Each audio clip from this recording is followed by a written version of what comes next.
guys, welcome back to my channel. So today I'm going to be talking about the transformed wife, but before I get into the article that I'm going to talk about today, let's address a little problem that happened over on my Twitter a couple of days ago. So I've been responding to a lot of things that Lori Alexander and some of her cronies were saying on Twitter. Well, apparently Miss Not So Easy to Be Provoked and Miss Meek and Mild in Spirit took offense to the fact that I was calling her out where she was wrong, and very, very wrong on things that she was saying on Twitter, and so she blocked me on Twitter. So Miss Not So Easily Provoked and Meek and Mild in Spirit, Miss Ultimate Christian Lady, is easily provoked and not so meek and mild in spirit, and takes things very, very much in offense when you prove that she is wrong about a lot of things. And I was pretty much proving everything that she was wrong about on Twitter. So she blocked me on Twitter. That's okay though, because I have 2 Twitter accounts. So I can still see everything that you're saying, Lori. Anyway, so I was kind of going through and going, what am I going to film today? And decided, well, since you blocked me on Twitter, why don't we take up one of your blogs today? So I picked the Trusting God with Her Fertility blog that she posted on June 11th, 2019. So this is Lori's journey with trusting God with her fertility. And I was quite shocked at how contradictory Lori actually is. Besides my own personal experience with how contradictory she is, she actually writes it out for me. Okay, let's go with it, Lori. So she posted this on June 11th, 2019 on her blog, and this is her personal experience. So she starts off talking about when this is her own testimonial. She said she has never shared her testimony, so enough is enough. Here she goes. And she starts off by saying that she went to college. But Lori, you say that women should never go to college. Be it a Bible college, she still furthered her education and went to college. Oh my God, Lori. Welcome to us women that are going to hell for going to college. And she said that through this journey, when she got married, she was on birth control. But Lori, hold on. Don't you say all the time how women shouldn't be on birth control? Wasn't that was you too, Lori? You said that. But you were on birth control. I'm confused now, Lori. I'm totally confused. I don't know where to go with you now, Lori. And this is all in the first paragraph. So, what am I to do now, Lori? But moving on. And Lori, in the first paragraph, you admit that you were told in your Christian household, in your Bible college, and in your church to use birth control. I'm shocked. I'm flabbergasted. I don't know what to do. I'm totally lost now.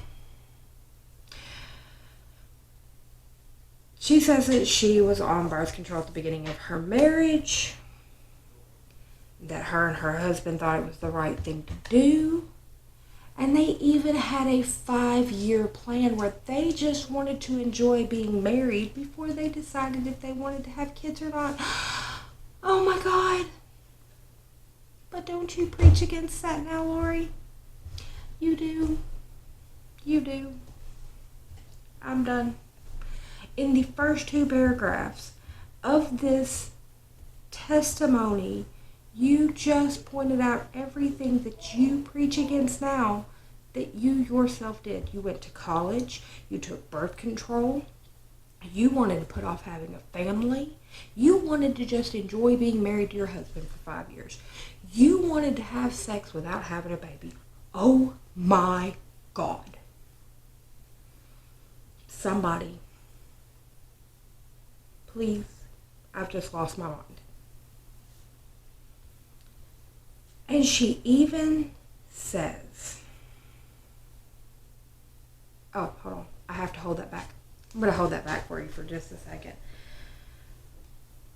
She says at one point, why would I question what was so easily taught and accepted in the church?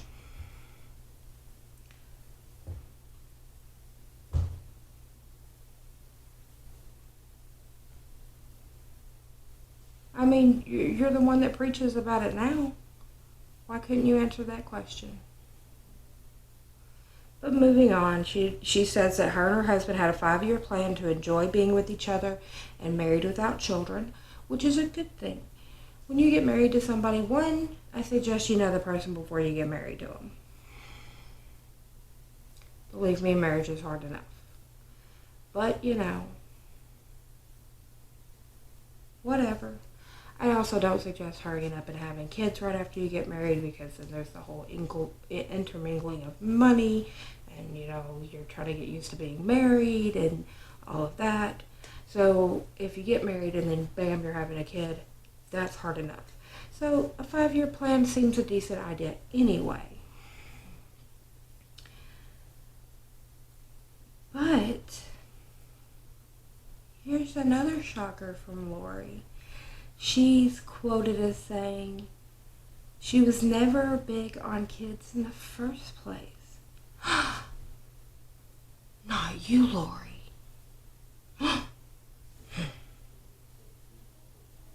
Then she also goes on to say that she admits to having dreams. Oh my God. Lori had a dream. Lori had dreams and aspirations. So now, let's go back and see how many of these things that she preaches about now that she had when she was a young woman. One, she went to college, so she got a better education. 2, she was on birth control. 3, she wanted to be married without kids, so she wanted to enjoy having sex without kids around. 4, she questioned if she even wanted to have kids. 5, she had dreams and aspirations of a career. Now granted, here we go. She had dreams and aspirations of being a singer. She wanted to be a successful singer. Oh, there's number 6. She wanted to be successful. She had dreams of being a successful singer. And now I can kind of see where her hateful speech comes out about women who have careers and dreams and aspirations come from. But it is shocking to see where she started talking about all of this stuff, being the fact that she preaches so vehemently against it now. But I can now see why she is against it, because one, getting into the music industry, getting into movies, getting into anything like that, one, is hard. 2, most of the people that try to get there fail, and they fail miserably, and it's even harder to succeed. So, yeah, she probably had dreams of doing that, and probably those dreams did not pan out in any type of way. So now she's like, oh, well, my dreams and aspirations didn't pan out, so I don't want any women to have dreams and aspirations, because to tell you the truth, that's the kind of woman Lori Alexander appears to be to me. But moving on. So Lori states that she was married to her husband for a year. They attended a church service, and her husband were inspired to change their plan. And she, quote, why aren't we trusting God to give us children in his time?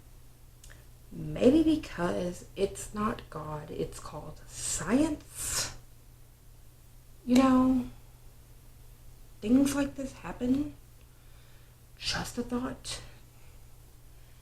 And she states that this was the day that her views changed, not only in family planning, but in everything. So now she's decided that she wants to have kids and, you know, a whole host of things. This is the day that her husband started planning on trusting God and stopped interfering with his plans for their family and allowed him to give him children when he pleased. But here's the problem. Here's my issue with this. Why is it when it pleased God? Why isn't it when you were financially stable, when you were ready, when you were, you know, financially stable, emotionally ready, when, you know, time was right for you? You know, you had this plan in place for a reason. And at this point, it's, you know, pretty much obvious that Lori's singing career had not taken off. I don't see, at this part in the article, Lori doesn't mention any other job at this point. So then it's like, okay, you're wanting to start a family. What's your financial situation looking like? Are you going to be able to support said family to please God? And, you know, is this a stable financial situation? Like, there are a lot of things to think about when you're talking about children. Children are not cheap. It's not easy.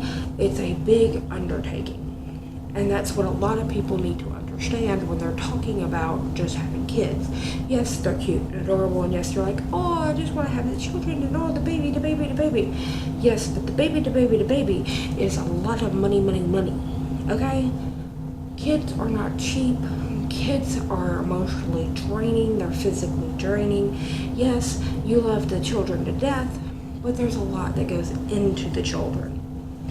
So she moves on to say that they had 3 children very quickly after this. And she says, so at this point, they decide, okay, we're going to trust God in our fertility.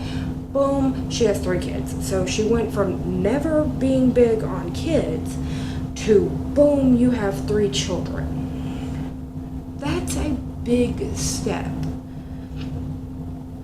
So now you went from never big on children to a family of 5, like that.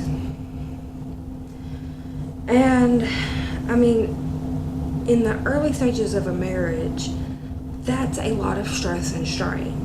That can cause a good marriage to crumble. That can cause, if you had any strain anyway, to completely rip apart. I mean, that's a lot of stress and strain to put on a marriage to begin with. So then she states that her husband had doubts about the sudden large expansion of their family and if that's what God wanted for them. And Lori said that she understood his points, but, and you heard that but, there was a but. Now, this is the woman that women should be subservient to their husbands. Well, you learn very quickly in this blog that that's what she wants for you, but that is not how she lived her life.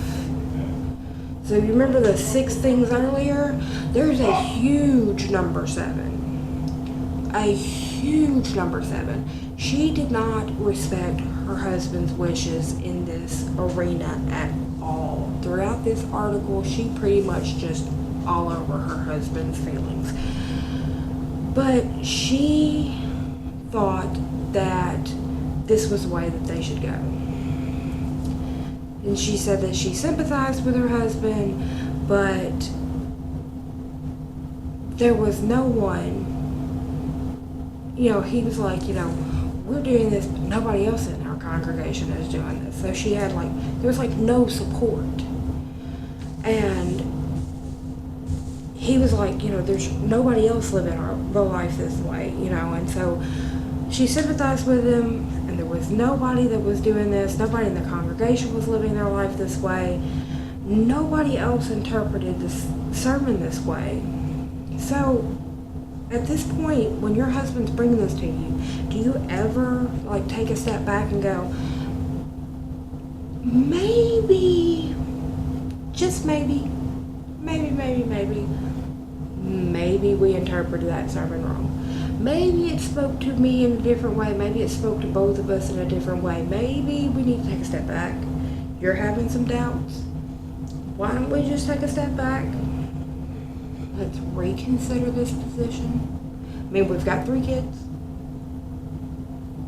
Maybe that's good for now. If we want to have more later, hey, we can. But, you're having these doubts. Let's work from here. But no, that didn't work. Lori said that this is a quote, she fought fear, but knew it was how God was asking us as Christ followers, fully surrendered to live. But again, none of the other Christians in your congregation are doing this. So is this making you more holy than they are? Or are you having a misunderstanding of the doctrine? I mean, that's really kind of what it is. Are you being more holy than them, or are you having a misinterpretation? Seriously, that's the ground you're standing on right now. And for Lori at this point, and seeing her YouTube, reading her tweets, reading her blogs, for Lori, she's more holy than they are. Moving on. She goes on to talk about what her husband's fears are. And from reading this, to me, it's not fears, but this is how she talks about it. So she said that her husband was experiencing fears that she said she struggled with. However, she saw these fears, she saw them as fears. I see these as valid worries. And he had 6 fears. One was not being able to provide for the family. Valid. Not being able to give them the life that they deserve. Also valid. Lacking time with each child. Also valid. Limiting love able to be given. Valid. Being called irresponsible for choices. Valid. And fear of comments and judgment. That can go either way. Okay, but let's take these in stride. So not being able to provide, that's super valid. If you cannot feed the mouths, clothe the bodies, and provide a roof, valid. Giving them the life that they deserve. Each parent has that, I want to give a better life to my child than I had. I want to give them the life that they deserve because, they're my child. That's valid. Lacking time with each child and limiting the love able to give, I kind of see as the same. Each child needs to feel like they have your time and they have your love. You don't want one child feeling more loved or one child feeling less loved or having time with them. So yeah, valid. You have a whole slew of children and one child's going to feel like you don't love them or you don't have enough time for them. Being called irresponsible for choices, that's going to happen. If you have 15 kids, you're going to be called irresponsible. If you're like the Duggars over here, they are irresponsible.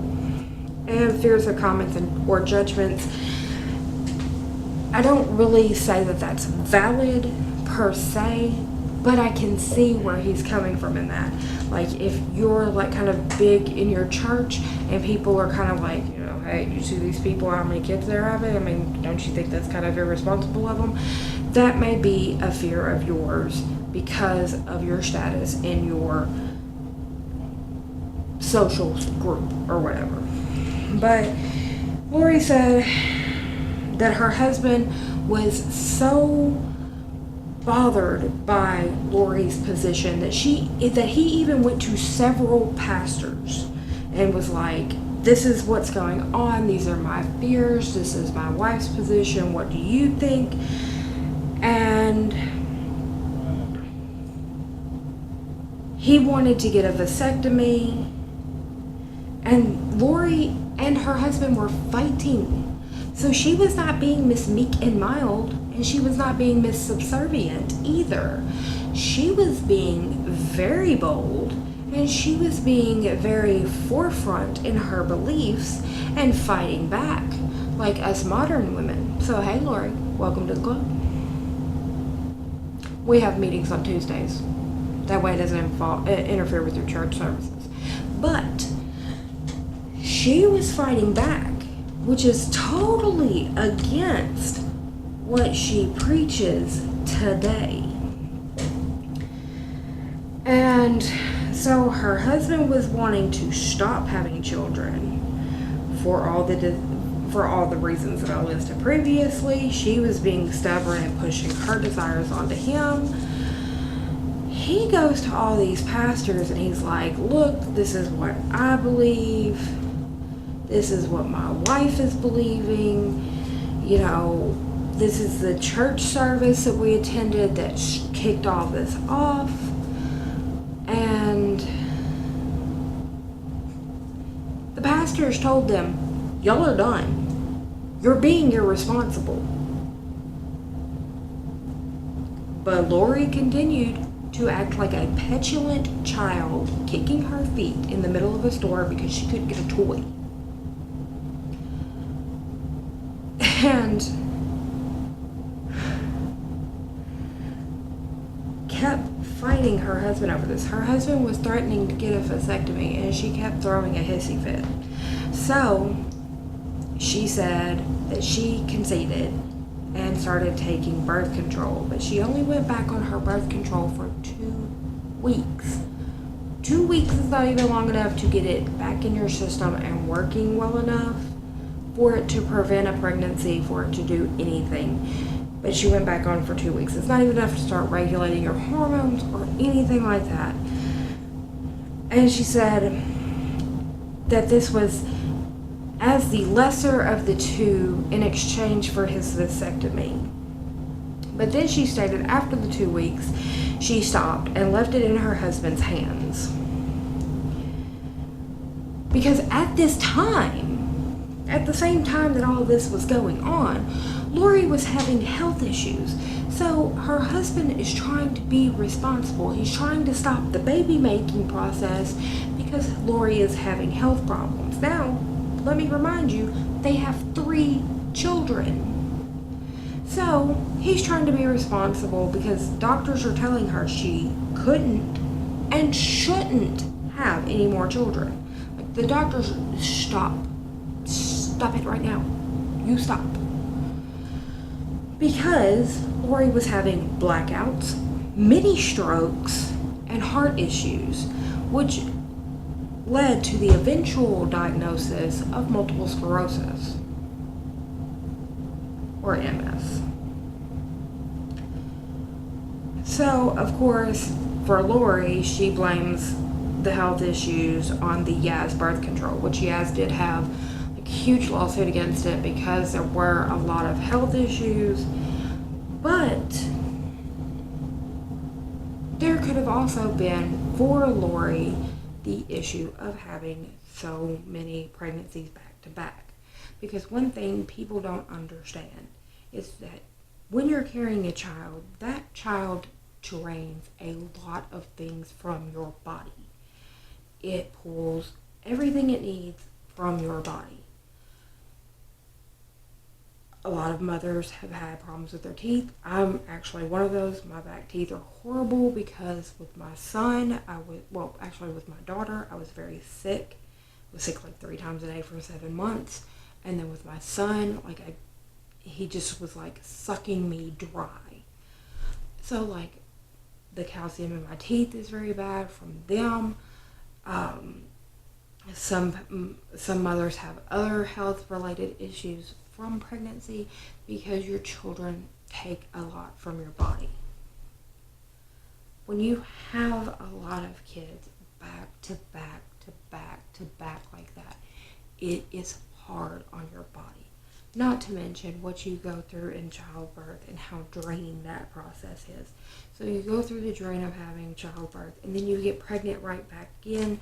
Your body has not had the time to heal itself and replenish itself, and then you're pregnant again, so you have another kid draining off your body, and you go through childbirth again, and then you're right back to being pregnant again with another kid draining your body of what it needs. You have to have some recuperation time in there, and when you don't, that also can cause some problems. So, of course, Lori doesn't see that, so whatever. She says, quote, "This made convincing my husband and the continuation to trust God with our womb even harder, but I knew I was to trust God alone." So again, the petulant child kicking in the aisle because it can't get its toy. So she's completely ignoring her husband's valid points. She's the objections by her doctors for her health, even the pastor is trusted with her spiritual guidance. All of them don't know, but she knows. She knows more than anybody else what's right. She's got this. But isn't she still the one that argues against that now for women? Like, women don't know anything. Like, we don't know what we want. We don't know what's right for us. Only our husbands know. If our husbands don't know, only God knows. If our husbands don't know, only the pastor knows. If the pastor doesn't know, only God knows. We don't know what we want for ourselves. Remember that. But Lori knew. Lori knew back then. A little hypocritical there, Lori. So she said that this was a battle that went on for years, and finally she heard the voice from God telling her to stop, and she spent some years in her prayer closet. After all that, she became pregnant with child number 4. She said that that's when life got harder. I imagine so, because now you're a family of 6. But while she was pregnant with child number 4, let's see. Okay, so while she was pregnant with child number 4, because, her husband wanted her to stop, pastors wanted to stop, doctors wanted to stop, all this stuff, right? No, she knew what was right. She had this. Everything was right, okay? She was irresponsible, though. She threw caution to the wind. She got pregnant. She gets through this. But she suffers a sac bleed, which threatened a miscarriage. Guess you should have listened to those doctors there, Lori. But no. She blames it on the birth control again. I knew I had to repent for the birth control, and God healed my baby. Yeah, because, all those doctors that you've been seeing had nothing to do with that. Also, during this time, her husband loses his job. So now you have 3 children that are there needing you, yourself, your husband. Y'all just bought a new house because you're needing more room for another kid. You just bought a new car because you're needing room for another kid. Your husband loses his job. And at this time, she reveals that she's been working overnight outside of the home. Isn't that something that you said that women are horrible for doing? Lori, you're confusing the hell out of me with this vlog. I mean, every single point that you argue against, you're doing in this article. I am seriously shocked here, people. The hypocrisy is just blowing my mind over here. I'm just gonna tell you right there. I can't take this. I'm gonna need to lay down after this video. But your husband just loses his job, which validates his worry about being able to provide for the family. And then you go and quit your job because you think that that's what God wants for you.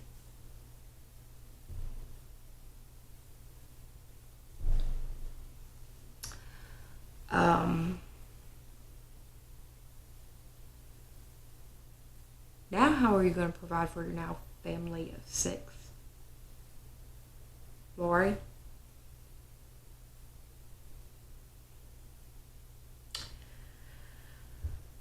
Your husband doesn't have a job. You're pregnant. You have bills. You have 3 mouths to feed that are your children. You have you who is pregnant, who definitely needs to be taken care of. You have your husband who is stressing because he needs to take care of you because you kept on and on and on about having another kid. But then she delves into, without explaining this, that God provided a way to pay their bills, provide for their needs, heal her, and she, with her quitting her job and there was no income, but the bills were paid on time through God's provisions. I'm sorry, I'm going to need you to explain how that happened. You're going to need to expound on that, but she doesn't. She just says that God provided a way and everything was fine and nothing happened, everything was good. Sorry, I'm not just going to believe that on blind faith. It's just not going to happen. So then she says that they continue to trust in God with her womb, and even with her husband's doubts. And shortly after her pregnancy with baby number 4, she got pregnant again, but it ended in a miscarriage at 18 weeks, which almost killed her. Maybe, Lori, you should listen to the damn doctor and stop. But of course not. That'd be too easy. Did she learn anything from this? Of course not. She didn't. She seems to be proud of the fact that her constant fighting and temper tantrums wore her husband down, because she states that when they were asked if they were done, her husband began to reply with, quote, "We trust God to give us however many he allows." She says at this point that it started making her tear up, that God had changed her heart. No, your constant temper tantrums and your total disregard for your life is what wore him down. God didn't change his heart. You wore the man down. You broke his spirit. You killed his will. You wore him down, Lori. So then she goes on. She did get pregnant with child number 5. Then she brags of a pain-free, med-free birth with number 6, and that God saved child number 7's life many times during the pregnancy. Maybe because you should have stopped a long time ago. Maybe you should have stopped at, the first 3, since you've had so many problems with all these pregnancies. Just saying. She says that they have not had support in their womb journey in years. That's also a clue, Lori, that maybe you should have stopped a long time ago. It's just one of those facts. People do not support people with large families because they are a drain on the natural resources. Also, they're just creepy nowadays. Most of these people that have very large families are these religious fundamentalists that are teaching their kids these really fundamentalist mindsets, and there have been some very creepy stories coming out of that. I mean, the whole Duggar molestation thing. Come on. And then Lori states that they are pregnant with baby number 8 on the way, and he's teaching them that God is teaching them boldness to die our flesh, feelings, and love for man's approval, and to rely on God's alone. She then says that if God is calling you to do something impossible, just get on your knees and pray. He is a heart changer and stands the test of time, never fails. But here's the problem with what you're saying. God has called you to do something extraordinarily reckless, Lori. You had 3 living children and you kept putting your body at risk for something that could have killed you and taken you away from your 3 living children and your husband. Each of those pregnancies after your first 3 put your life in danger so that you could have died, to the point that the miscarriage after number 4 almost killed you. You also almost lost baby number 7. There were several problems with your pregnancies after the first 3. That is your body's way of telling you, I can't handle this. You should be listening to your body. Your body is telling you, I cannot process this. I cannot deal with this. That is your body's way of telling you, I am worn out. You've had too many draining me. And you've done all this for what end? Like, what end have you been fighting for? Literally, you've had a bunch of children that you have indoctrinated with these very dangerous ideas. And for what? Here's the problem. You have a bunch of children, you indoctrinate them with your fundamentalist ideas. But you can only keep them for so long. At some point, your children are going to be out in the world. They're going to be exposed to different ideas, different thought processes, different people, different opinions, different church ideas. They're going to meet other people. They're going to find out other ideas. And when they do, that indoctrination is going to get worn away a little bit at a time. And when that happens, at some point, that indoctrination can go away. It happens all the time. Where do you think people like me come from? And as soon as that happens, they look back at their childhood and they're like, crap. And even some kids before that, some kids live through this indoctrination and they have questions their entire childhood, and as soon as they get old enough, they just bolt. Because enough is enough. If you watch back over the Duggars throughout the years when they were on TV, a lot of those kids are like, no,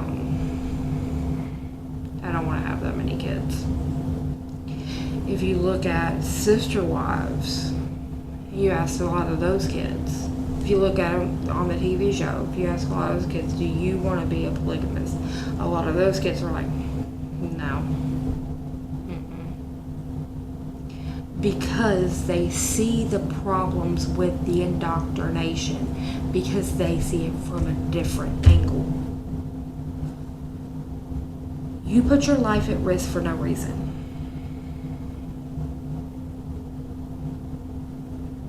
You put your life at risk for your own selfish reasons. You could have taken yourself away from your kids at any point in time for your own selfish reasons. For you to pound your chest and say that you're holier than somebody else. And that is ridiculous. And that is pointless. And that is childish. And then you go on the internet and you make YouTube videos and you write these blogs and you get on Twitter and you write those little tweets acting like you're so much better than the other women of modern day.